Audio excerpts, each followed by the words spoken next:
हुसैन थी, वहां तो आइडियोलॉजी है ही नहीं।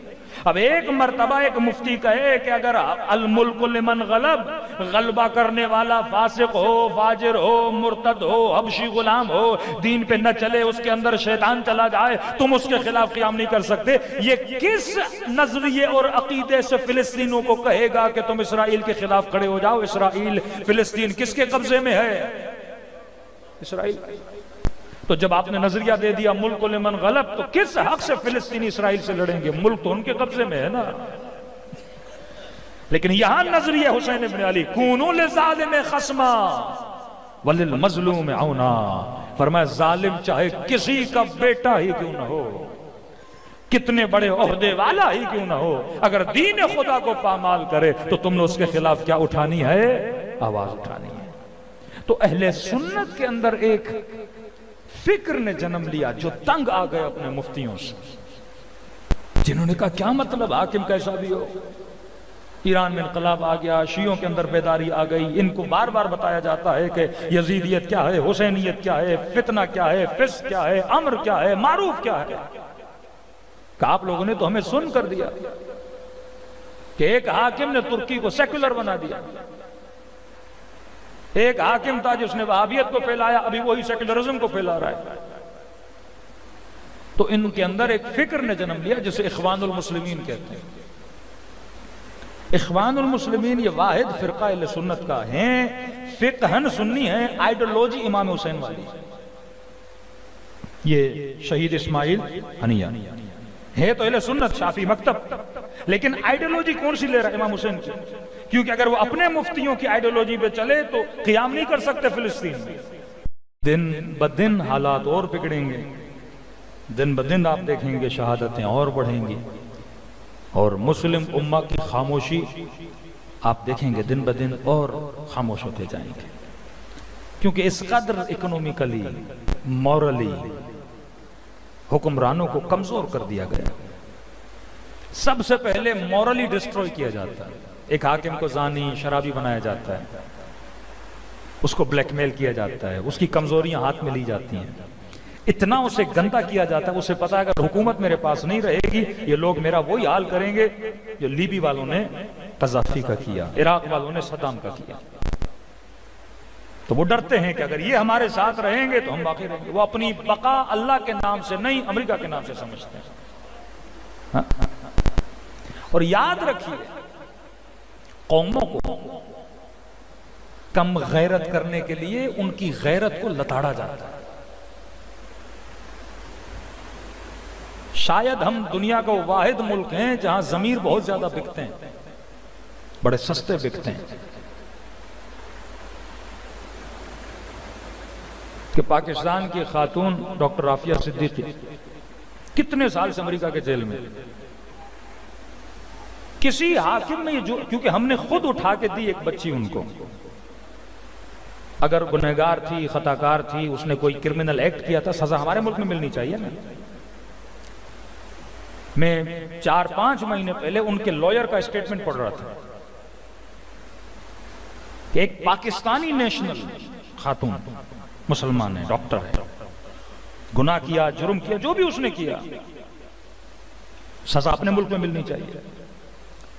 यानी वो स्टेटमेंट पढ़ के एक गैरतमंद का वजूद झिझोड़ जाता है कि वो कहती है कि मुझे अमेरिकन जेल में, वहां के जेल के अंदर जेलर्स ने तकरीबन 24 मरतबा मेरे साथ ज्यादती कर चुके हैं।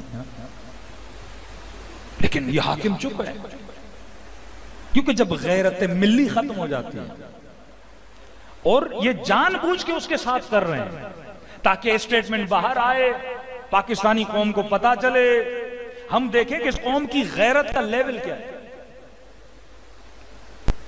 कि एक तरफ अमीरुल मोमिनीन कहें कि अगर किसी मुस्लिम माशरे में किसी यहूदी औरत के पांवों से कोई पाजेब उतार दे और अगर कोई सुन के मर जाए तो कहा वो शहीद है, ये गैरत का आलम।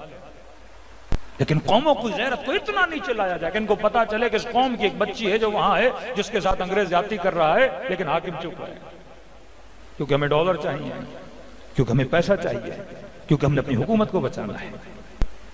जब इन्होंने देखा कि इनमें तो गैरत है ही नहीं, अब इनके 30,000 लोग मार दें, ये बेगैरत रहेंगे।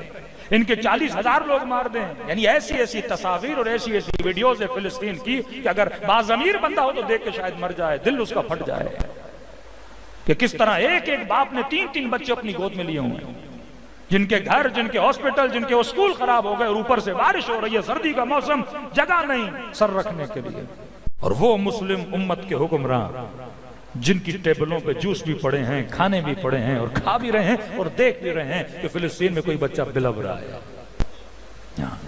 फिर मुझे याद आता है एक वक्त था जब इब्ने जियाद के सामने तश्त पड़ा था और कटे हुई गर्दनें पड़ी थी और वो लुक़्मे चबा रहा था और यतीम बच्चियां उसे देख रही थी।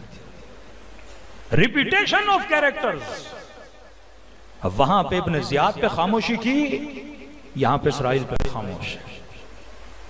ये वो आइडियोलॉजी जो मुल्ला ने जिस आइडियोलॉजी को बनाया, जिसने दीन का सत्यानाश कर दिया, जिसने दीन को सिर्फ नमाज, रोजे और हज तक रखा, जिसने दीन को सियासत से खारिज कर दिया, हुकूमत से खारिज कर दिया, लेकिन एक आइडियोलॉजी इमाम हुसैन ने दी। आपने मुल्क में एक बंदा रेमंड डेविस के नाम से आता है, कुल्लम खुल्ला बाजार में 3-4 पाकिस्तानियों को फायरिंग करके चला जाता है। उसकी फैमिली कहती है कि हम नहीं छोड़ेंगे। यानी शर्म आती है जब आप रेमंड डेविस की बुक पढ़ेंगे कि उसने लिखा है कि मुझे पाकिस्तान के ऑफिशियल्स ने किस तरह छुड़वाया और जिनके बंदे मारे थे उनको किस तरह धमकाया कि आप इसे छोड़ दो, ये पैसे दे रहे हैं। ये जब ज़हनी गुलामी माशरे में आ जाए, ये वो माशरा है जो इमाम हुसैन के जमाने में था।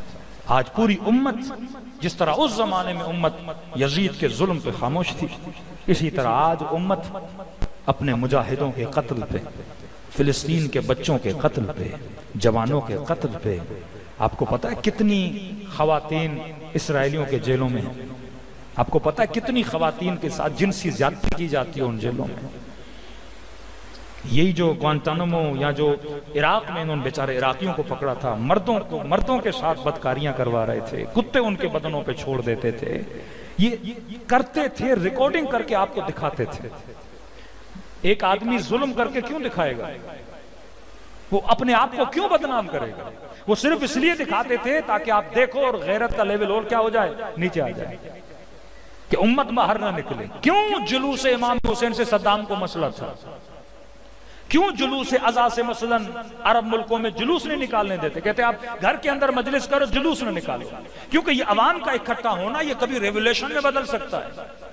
ये लोगों के झुंड जब बाहर निकलते हैं तो बड़ी बड़ी हुकूमतों और तख्तों को अपने साथ बहा के लेकर जाते हैं। कि ये आइडियोलॉजी ऑफ हुसैन इब्न अली बड़ी खतरनाक है। हमें हुसैन तो एक्सेप्ट है लेकिन हुसैन की आइडियोलॉजी एक्सेप्ट नहीं है। हमें अली तो एक्सेप्ट है लेकिन अली की आइडियोलॉजी एक्सेप्ट नहीं है। हमें इमाम ज़माना तो एक्सेप्ट है लेकिन मेहदी की आइडियोलॉजी एक्सेप्ट नहीं है। ये आइडियोलॉजी ऑफ कुरान का यरसुहा इल्ला इबादी सालिहीन, खुदा जमीन का विरसा इबाद सालिहीन को देता है। सलवात पढ़े मोहम्मद व आले मोहम्मद।